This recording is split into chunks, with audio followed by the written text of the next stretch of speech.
I'm talking with Bede at his home in Philadelphia on Wednesday, November 16th, 1988. We're looking at some of Bede's scrapbooks of his many activities in the Communist Party and in the labor movement and the Negro movement. And he's doing some talking about his experiences there.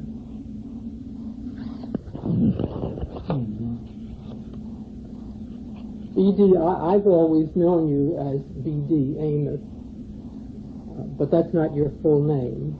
What is your full name? Benjamin D. Wayne Amos. Benjamin D. Wayne Amos. How do you spell D. Wayne? D-E... Capital D-E W-A-Y-N-E. D. Wayne. And Amos is A-M-I-S. Is D. Wayne a family name? It can be. I know many people who have that name, you know, see. Some of them spell it different, you know, see. But I don't... You're not sure whether it was a name in your I don't use it, you know, I usually use a D. Benjamin D. Benjamin D. Do you prefer to be called B.D.? Doesn't make any difference. Okay. They call me B.D., yeah. I thought maybe you took that on in later life for some reason. No, that's been with me for years. Many years. Yeah. I know you're very elderly now, although you're doing very well. 92. 92. You were born when? 1896. 1896. Okay. Yeah. And you have a long history of work in the labor movement and in the Communist Party. Yeah. When did you join the Communist Party?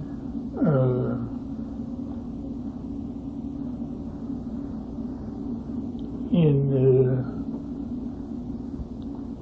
1929 in Rockford, Illinois. 1929? Yeah. And then I went on to Chicago, and then Chicago to New York, where I became a poll bureau member then. Yeah. Well, first, before I became a poll bureau member, I was on the Communist Party's Central Committee. You were on the Central Committee? Yeah, I was on the Central Committee. And after that, I became a member of the poll bureau member, see, after that, see.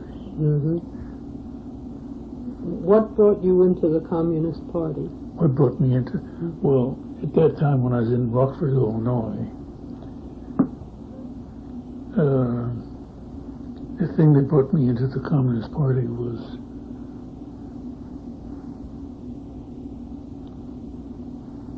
it took a long time, see, because this happened in Chicago, Illinois, where I was a young boy, and at this time I met with Ida B. Wells Barnett. She's the head of the Negro Fellowship League, you know, see. She's a very well-known woman, leader. Yeah. In fact, her picture's in the paper now, see, about her life, you know, see. Yeah. And you knew her in Chicago? Yes, and she, at that time, I didn't know anything about the movement, you know, see, but she taught me how to take care of the chair, you know, see, become a member. How to lead an organization. And she told me, whatever you do, always tell the truth, you know, see. And she was a very good woman, you know, see, but, you know, I took it for granted, you know, see, But that thing she told me, though, see, well, it stuck with me for a long time because at that time I had married, you know, so went to Peoria, Illinois, and from Peoria, Illinois, I went to Rockford, Illinois, and in Rockford, Illinois, that's where I spoke at the communist meeting, you know, see, and how did you come to speak at a communist meeting? Because they asked me to. Yeah. Were you in a union at that I was time, working in a union? I had worked with the union before then, see. Yeah. Which union was that? That was the workers' union. Yeah. But at that time,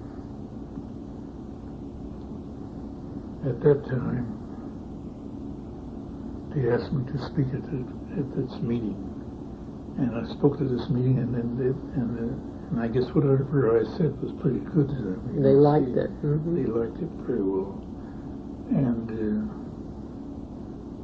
after that,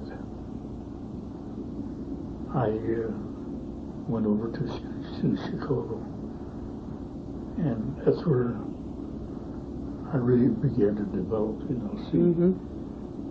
And I know I went to ILD meeting, International Labor Department, and I spoke there, and you know, I was new then, see, and I spoke there, and they thought pretty good. Yeah, that's what they said, you know, see. And what kinds of meetings were you speaking at? It was a general meeting of the ILD, International Labor Department. See, yeah, and then after that meeting, I went to another meeting where I spoke at this meeting with, I've forgotten his name now, but he was a member of the party at that time. In Chicago? In Chicago. And also he was a foreign-born member, see. And they didn't bother the foreign-born at that time. But they laid it on me, you know, see. And at that time, I was arrested at a meeting where we held in the West Side.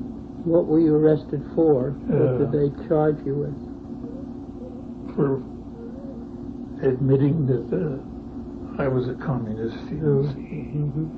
And carrying on, you know, see, and all that stuff, you know, see. And they arrested me for that, you know. And they took me down to the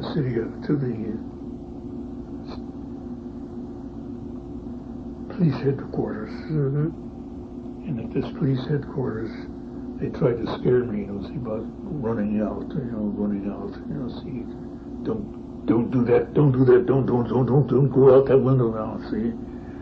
And they had the Red Squad after me, you see. And they didn't beat me up at that time, see, but they scared me, see. And they let me go, see.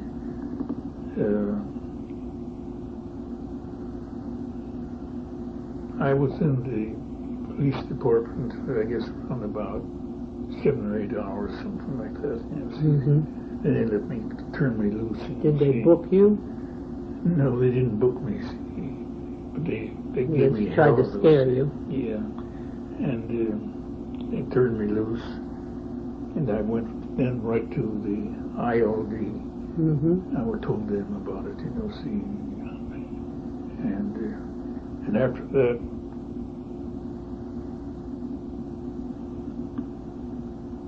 they told me that there wasn't anything that they could do at that time, see.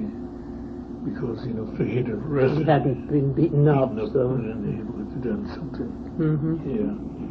But What kinds of issues was the ILD working on at that time? Were they working for black people? yeah, working for, you know, not only black people, but for white people as well, say, because they worked for, at that time, they were beginning to build up a movement to free Mother Moon's Tom Mooney. Yeah. And so that just at that time,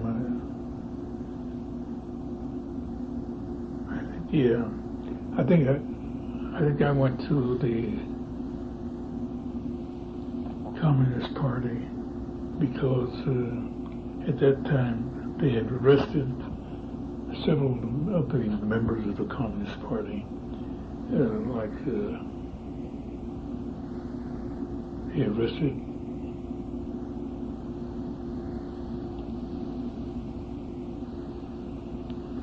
Was Charles Ruthenberg one of the people? who? Charles Ruthenberg? No, Ruthenberg wasn't in then. But after him, they arrested the Foster? William Z. Foster? William Z. Foster, and the chairman of the party there. I can't think of his name.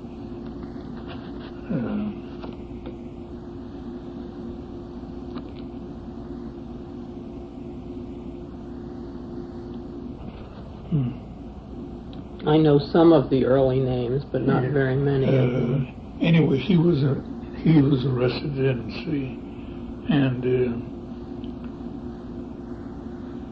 it's about at the same time I came to New York, party. you know, see, and So you actually joined the party in Illinois, in Rockford, Illinois, after you spoke at that meeting. Yeah, after I spoke at that meeting, that was the seal. It started a new life for you, I guess. Yeah. Did you go to New York on your own, or were you asked to No, come? no, they came. The party asked you to come asked to me New to come York? to New York because, you know, they thought they saw a budding light, you know. See, yeah,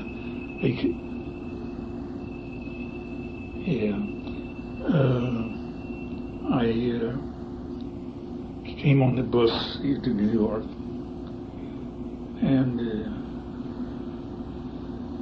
Did they tell you what they wanted you to do in New York? yes, they told me what they wanted me to do. See, I was the head of the Negro Committee, see, because they didn't say exactly those words, you know, see, but they told me that's kind of work that they wanted you to do. See. Had they had a Negro Commission before, or were you the first head of it? No, I wasn't the first head of it. At that time, they had other guys like Heiswood and I read about him, Otto Heiswood. And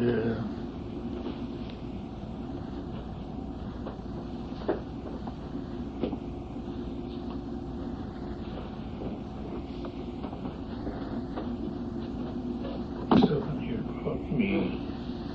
I read one of the descriptions he gave of you, an articulate and aggressive man with a lot of organizational ability, I think he said. That was how he described you at that time. Yeah. That Bolshevik.